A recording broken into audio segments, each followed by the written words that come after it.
SAT or ACT? That is the question. When I was in high school, the line of thinking was, if I want to attend an in-state university, I should take the ACT.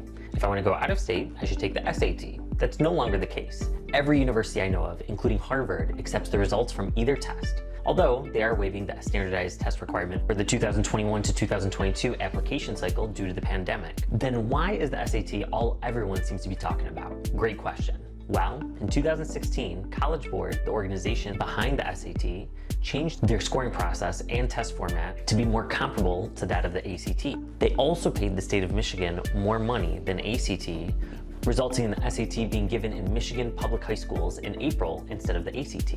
All of that to say, that doesn't mean you necessarily have to submit SAT scores. So let's be sure your child is preparing for the test that better reflects their aptitude. Now, we could talk about some of the main differences between the two tests, like how the SAT has a math with calculator section, as well as a math non-calculator section, while in the ACT math section, students are permitted to use a calculator on all 60 questions. Also, the SAT score accounts for 50% of the student's overall score, while the ACT math score only counts for 25% of the overall score, as do the English, reading, and science sections. In addition, the ACT has a section dedicated to science, which is worth 25% of the overall score, whereas the SAT does not have a science section. That being said, there's usually 1 to 2 of the 5 reading passages that's science-based, and 1 out of the 4 writing and language passages that contain science content, but definitely not enough to account for 25% of the student's overall score. I used to have this kind of conversation with parents when trying to decide whether SAT or ACT was the better route for their child to go. But then I realized something. As humans, we tend to be pretty bad at self-assessing our strengths and weaknesses. I also don't believe in having students take both tests